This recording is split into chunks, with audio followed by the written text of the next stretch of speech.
Welcome to Off Watch, a podcast by the Ocean Race.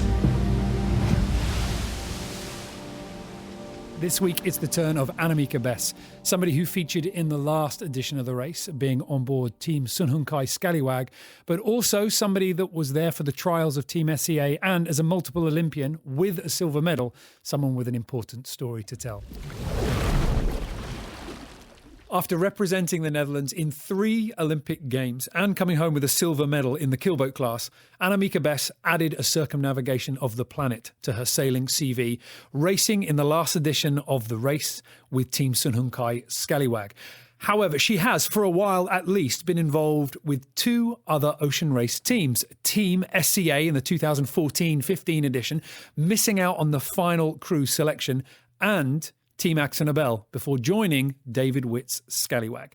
Annemieke, thank you very much for joining me. It was interesting when I was remembering back as your time in the race and thinking about the teams that you have been involved with, and maybe you didn't make the cut, maybe it wasn't the right team for you, and then you find yourself with Scallywag. How much motivation were you putting into, I've got to find the team that's right for me? Because so many people would say, the first team that gives you a shot, take it, do the race. But you seem to be searching for something that was just right.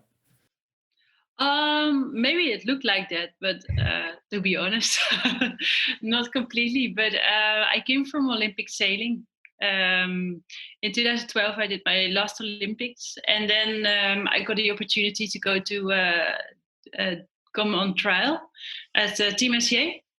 And actually, I didn't know that much about ocean racing. Basically, I never sailed during the night.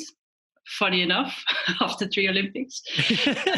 Yeah. And the cool thing was actually, it was a big opportunity to go there and just, so I stepped on a 4x70. Maybe I did a few small events, regattas in Holland, but that was about it.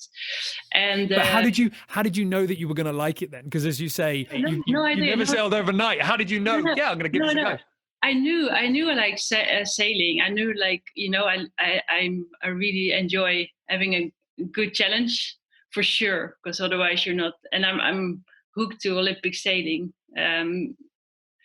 Because otherwise you don't do, I think, 3 Olympics or 2 Olympic cycles. So it was actually what should I do now? And this came on my path, and then I stepped on that boat, and I thought, well, this is actually, and that's actually the cool thing of our sport, like there's so many possibilities. So you can like offshore, Olympic, whatever. Everything is always possible. I just stepped on board. And it was kind of interesting for me because suddenly I was standing up in a international team. I was only experienced in sailing in my own language in a small Dutch team. And at that time, I thought my Elliott 6 meter was already a big boat. So I just need to, So it was a great opportunity to learn. And I can remember I stepped on the boat, and then one of the first maneuvers, we were at way too many because it was a training with a lot of coaches. And one of the coaches at that time was Magnus Olsen, and he the famous Swede, unfortunately he passed away, and he was actually from the beginning, because he saw me like trying to find a spot to do something, like something, you do a tech with, all positions were filled, and he was like, Bessie, come here, come standing in the back of the boat. I did 6 of these races and I still don't have a clue. Just watch. And that was actually broke the ice for me. That was my very first experience on the, in a team and on a sort of yacht like that. And from then I just tried to learn and just to, enjoy in a big team, sailing, like all the different cultures. And then, I just got into it. They keep me there not because of my offshore experience, but more for like my attitude. Because that's the positive thing from Olympic sailing. Like if you to work hard and just put in a positive attitude. And I must say I really enjoyed the big team. So so I just took it on, and then I almost made the final cut to make the team. I didn't, but it was for me. It was like a really nice kickstart to. How did it change? Being a, I hate to bring this up, the female sailor thing, but I just wonder how it changed in terms of the race has never said you can't bring females, but we've got to be honest. In the past, a lot of the male skippers have overlooked a lot of the female talent. You have one boat, Team SCA, and surely it would feel like that's your one chance. Then for the next edition, the race incentivized to take mixed gender, and suddenly a lot more opportunities open up. Did you feel suddenly like there's more chance for the next one? Definitely, yeah, because I always followed like the Volvo Ocean Race or America's Cup, and it's just for me to compete on the highest level was only Olympic sailing. So that's why I put my focus on that. It was actually pure logical thinking, and this is what it was in my hands to do. And then this opportunity appeared, and then things changed. And so Team Axel, that's where you signed up first. Dutchy sailor, Dutchy team. It all seems pretty good, but for whatever reason, that doesn't seem like the right fit. And I really want to let you sort of tell this story yourself, because there's so much about the Scallywags and David Witt that you love him, you disagree with him, whatever. But actually, I think at the core, there's a really strong ethos about that team that is really impressive. So then, this is the interesting bit. And I think this is the bit of the story that a lot of people don't hear, because David Witt was unfairly cast as the villain in the beginning of the race, the person who didn't want females on his boat. Oh, I'm not sailing with females on his boat. But actually, as somebody who had females on boats that he's owned, that he's sailed, like yourself as well, you'd sailed with him before. So were there conversations while the media were saying, oh, David Witt doesn't want women, he's not going to sail with any women? Were you already sort of talking to him? At what point did that switch kind of take place? Just to explain how we met, because as I told you, after the SCA campaign, I really got into the offshore sailing, and my goal was to be in the next race. So I think one of the years in between, I went, actually all of them. I went in winter, Dutch winter. I went to Sydney to gain experience. So I through friends, I got on the TP52, the Ragamuffins at that time, and that was actually a real nice team. But they were mostly training in beside their jobs and in the weekends. And then there was also a Ragamuffin 100, the Super Maxi, led by Whitty. So and they were just trying to get the boat ready for the Hobart. And for me, as I was there to gain experience anyway, I was like, I fell in a box with sweets. Yeah, I just made it really bad, but no, I mean, a Maxi 100 is pretty high on anybody's list of that's a cool boat. Yeah. So actually, suddenly, I was like, okay, can I help? And they were like, who is this Dutch girl from Holland? But then actually, it was I just fitted in that well, in the group, and they basically adapted me at that time. So I had a great time, learned heaps. When you talk about it, it reminds me that, of course, all the other teams come together for the ocean race. And then after the ocean race, you sort of go your other way. But the Scallywags are sort of this group of at one level friends, at another level professional athletes, and over multiple boats, multiple campaigns. Whitty was always saying about the team ethos, never say never, we never give up.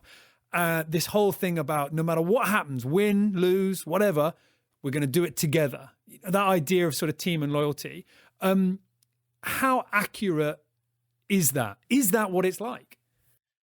Oh, especially during the Volvo, during the race, yes. Yeah, and I think what Whitty said to us, and that's what I really believed, is like he picked all of us, and he said, well, I don't pick the best sailors on paper, but I pick the best people who I want to sail around the world with. And that is what, how it was at that time. So I felt really coming home in a team, and I could be myself, could be, do whatever. Yeah, and that was, and of course, we had something in mind, like we want to grow and improve. And the team started, I think, pretty late in the 65s, but then during the race we improved. Steve Hales steps aside. Fontes is then navigator.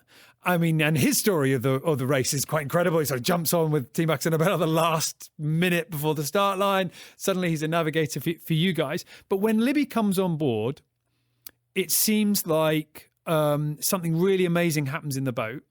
It would be very easy to say, it was all Libby. But of course, it's never that easy. Was it a bit of luck on that leg that made you go, oh, this is good, and then suddenly the confidence came from there? Was it having the extra pair of hands? What was it that worked?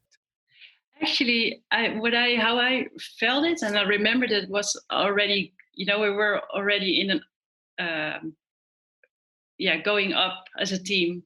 So basically, so we started the leg from Cape Town to Melbourne as Antonio. So we were with 8 going into the Southern Ocean. We were at 8, and funny enough, well, for me it was my first time in the Southern Ocean. But we were actually pretty low on people. Because we didn't, well, if you're already 8 instead of 9, and then someone is not able to do something on deck, so we were not with a lot of people. And I can remember one moment we went into a jibe, and I said, Whitty was on the wheel, and we were all lining up for a maneuver, and he's like, okay, fill the pumps, hey, here's a spot free, come on, fill the pumps. And we're like, no, this is it, and this is how we sailed it. So actually we were, I can remember we were reefing with 3 people. We were all 3 people on deck. We reefed with only 3 people in 20-30 knots of breeze. So basically, what we did was like, I think it was pretty, especially what we did on that leg. And then what happens in Melbourne, we got Libby on board, and Tristan came, Antonio, because he's broken his arm, he went off, and then we suddenly had a full team. And we didn't leave Melbourne that fancy, but then you felt like the vibe in the team, and like, this is actually we have more, because you had it was such a tough work on getting to Melbourne. It was like, actually this is working. Things get smooth because we as a team we already grow, and then adding Libby and Tristan is just was just. And then Grant Warrington was on board also. So we had like a solid combination of people, and that's. How did it look for you, Libby and David working together, because I can imagine that when you're working with someone like David, and he's not somebody I know very well, so I might be being very unfair here, but he seems like somebody that when you're working with him and it's going good, it's great.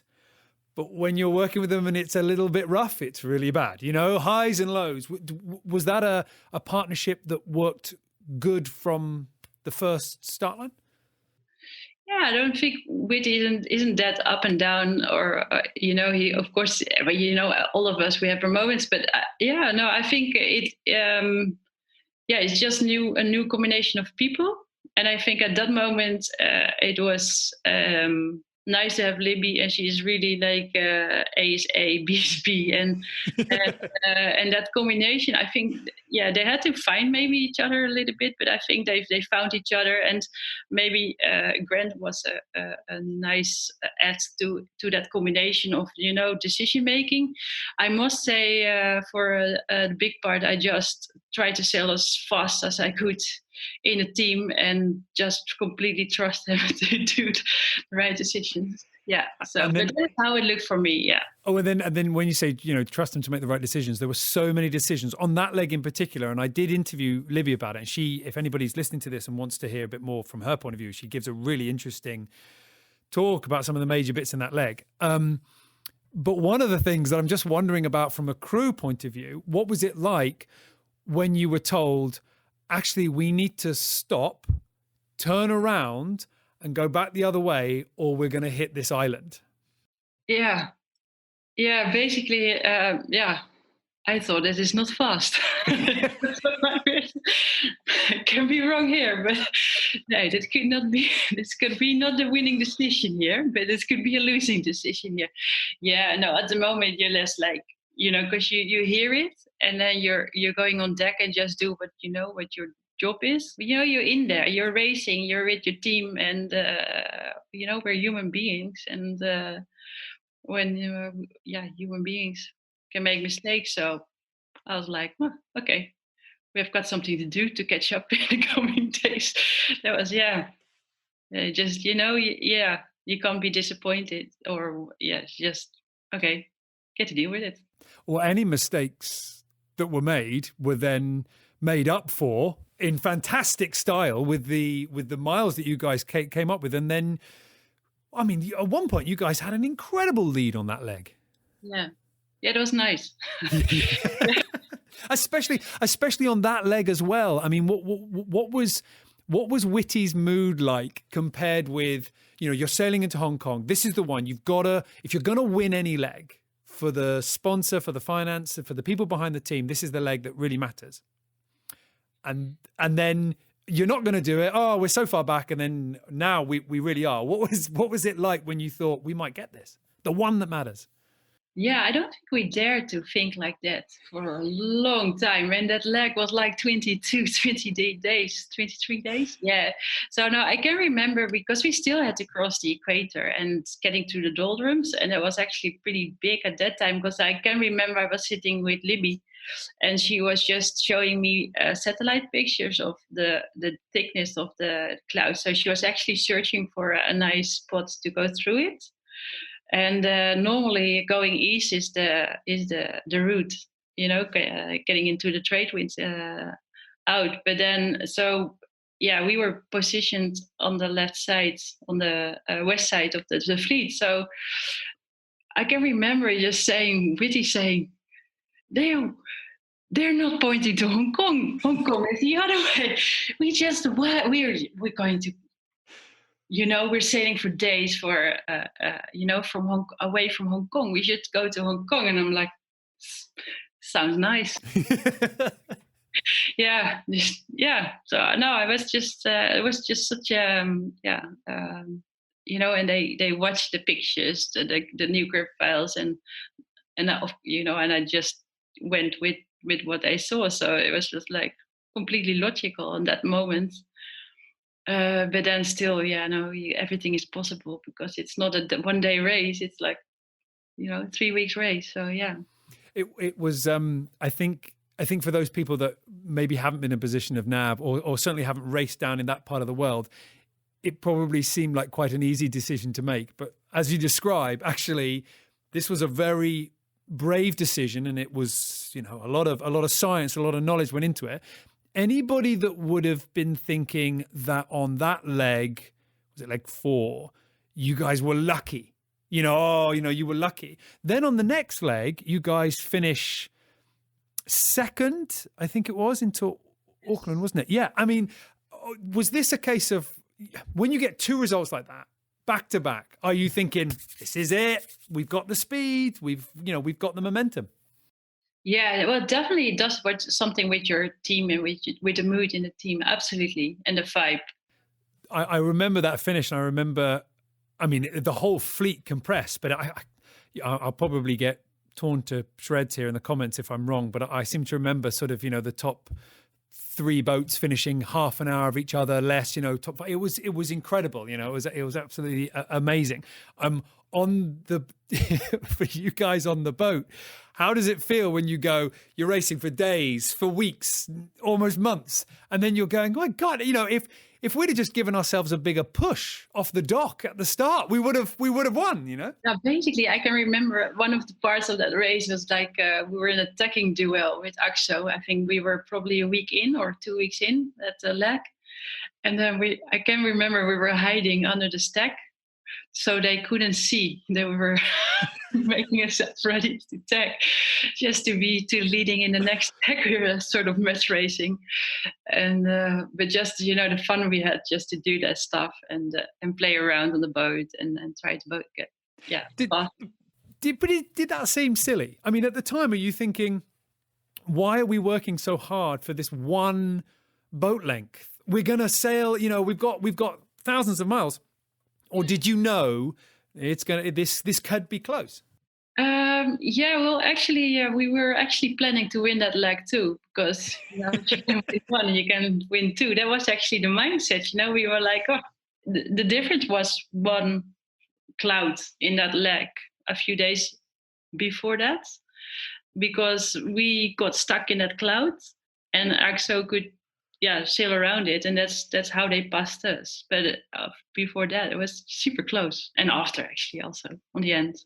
It's something that I think made the last edition of the race. I mean, it's going to stand out for decades. People are going to talk about the 17-18 edition because it was so close, and of course the finish in The Hague was so close, but every leg was so close, and that's wonderful for us fans. But that must be really hard work for you guys as sailors. Yeah, actually, I enjoyed it actually, because if you it's nice to have a boat next to you to battle, and of course it's nice to win. There were some moments, of course, that, you know, a boat slipped in between, or you know, in Newport with what's muff in the fog. Yeah, that was incredible. Yeah. So basically, it was close, but I think it's interesting for the spectators. And for us. For me personally, I liked it. I like it. I won the sign. Oh, well, I'm really glad to hear you say that, because it kept me busy, but it was good watching. So in terms of the race, you know, at this point, you know, you've got your leg win. The leg that you needed to, in terms of, you know, your home crowd, what really mattered to your supporters, you get a second place. Then we go back into the Southern Ocean, and obviously tragedy with John Fisher. It's when I was talking to Libby Greenhall about it, and she was talking about after John was lost, and obviously racing gets put to one side, you know, other things in life become far more important.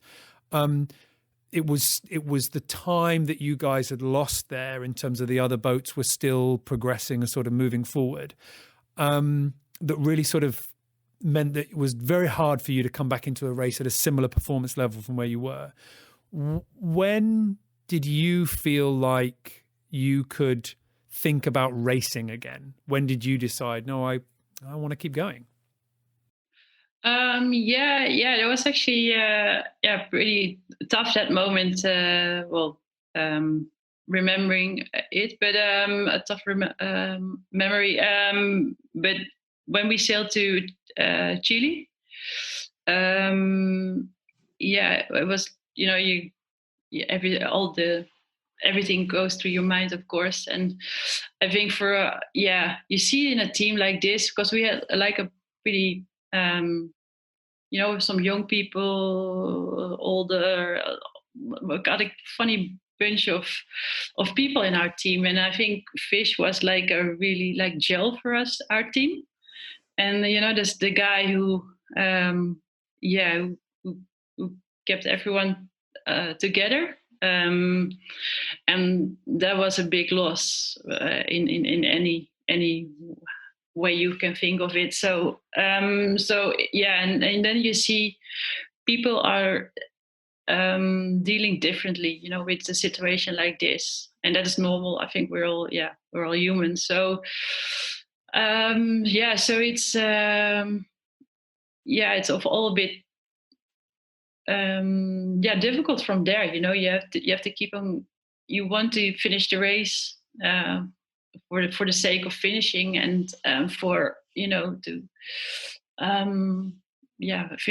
ending this race. But you can't win the race anymore. You're not you're so. Yeah, I think we really tried to get into racing after that, and I felt for my teammates also that we really tried to get the performance, but then we just lost. We just missed. I don't know if it was a focus or not completely on top of the game, and it seems like we just missed a bit of focus. If it's goes according to plan, you're on top of your game. You want to be where you want to be, and now we just lost it a little bit, and then we lost another bit, and that's what you saw in the race. Like we just missed out a few times in the last few legs. But it was, we tried, and we just kept the team together and make the best out of it, basically. It was quite amazing from my point of view. I'd never actually met John Fisher. It was quite amazing to see what effect his loss had on the whole community, on all the other teams and all the other boats and everything. What did it feel like for you guys on board Team Sun Hung Kai Scallywag to see how much it felt like everybody, fans, other competitors, everybody involved with the race really wanted to remember John and really sort of keep him in their minds and keep him at the front of the race, with the flags and the armbands and the logos and everything. What was that like, seeing that? Yeah, that was beautiful as well. When we arrived in Itaji, I still pronounce it wrong. That's all right. That's the way I pronounce it. So the boat. So actually, when we arrived in Puerto Montt in Chile, we flew home just to have just to go home for a bit, and at the same moment, a shore crew flew in to deliver the boat to Itaji. Which is not an easy delivery. I mean, that's hard sailing, going around the Horn and everything. Yeah. So basically, that was actually already really beautiful that they were in Puerto Montt when we arrived, because they were all scallywaggers or ragamuffin or people from the old team. So they sailed the boat around, and then when they arrived, we were already in Itajaí, and then like all the other teams, they said, "Oh, you can have our shore crew, and we're going to help you to make sure you're gonna make the start of the next leg." And there was something, very emotional and beautiful to see how the whole community stepped forward and helped us. I never saw a boat get emptied and cleaned and out of the water in such a short time of period of time. Just always stays in my memory. And I mean, it was quite incredible to see. Yeah, to see that. I remember witnessing that, everybody lining up onto the pontoons and lining up around the dock to take all the gear off and everything. When you guys then like you say, you get back in the race, and as Libby was describing it, I think as you said as well, you don't quite find that pace. You're just slightly off. Of course. I mean, I think most people wouldn't have continued. Let's jump to the finish, and then you're coming in to The Hague, and we talk so much about the results in sailing, and we talk so much about finishing this and finishing that, and taking an Elliott 6 meter or a Yingling around a windward leeward course isn't too impressive. Most people can get it around a course, but getting a 65-foot boat round the world is pretty impressive, especially through some of the parts of the world, the searing hot, the cold, the windy, the wavy. When you finish the race, what's that moment like where you go, I've done it. I am an ocean racer. I have completed this adventure. Yeah, actually, yeah, it was actually, you probably expect something feeling like that, but not really. No, I can remember just before we finished, Whitty said, "Hey, Bessie, get on the wheel because this is your country, get to finish the boat." It was so crowded at that time. And then I can remember I was like slightly stressing about the finish. And I was just more thinking like, oh, this is probably typical me, missing the finish line. After a 45-mile race. Yeah, got it wrong. Yeah, I was just joking, but so there was more like so I found it, no, it was just impressive, the amount of people and the feeling to be home. Like it's just so unreal to be less than a year, but then further, and you're back in your home garden, and see your friends and family, and it's crazy, but nice to finish in your home country. Yeah, a real treat. And I mean, it's like you say, it's less than a year, but a lot happens in that year. And I'm guessing you as a person changes a fair bit in that year. You start the race having some experience, but like you say, you hadn't gone down to the Southern Ocean and everything. I mean, when you look back, how did the race change you? How did you go, I'm a different sailor now? In what way? No, of course, I learned a lot of 65 racing and the team, and all kind of team things, but also I think it's more like start to know yourself a little bit better after a year. If I now look back at the race, I'm like, how did I do that? How being so tired, or being in a batch, stuff happening, and I just did it, and that's funny. So it's more the awareness, like, oh, actually I can do much more than I ever thought I could, and that's a strong, I can handle more things and difficult situations than I thought before. So yeah, amen. And I'm guessing, next you've got a few opportunities then, because like you say, you proved to yourself that you can do it, and you've proved to other people as well that you can do it. But I wonder, for someone like yourself who's been to 3 Olympic Games, who gets the Olympic racing, who understands that, now you've got something like offshore sailing, albeit on a small scale, is now coming to the Olympics. What's your plans next? Where are we going to see you next time? Good question. So I absolutely not shutting the door for another ocean race, because after what I went through in the last race, I think now I know how to win it. I'm looking with a serious eye to the next Olympic class, the mixed double-handed. I mean, why not? It's like everything I did in the last 15 years.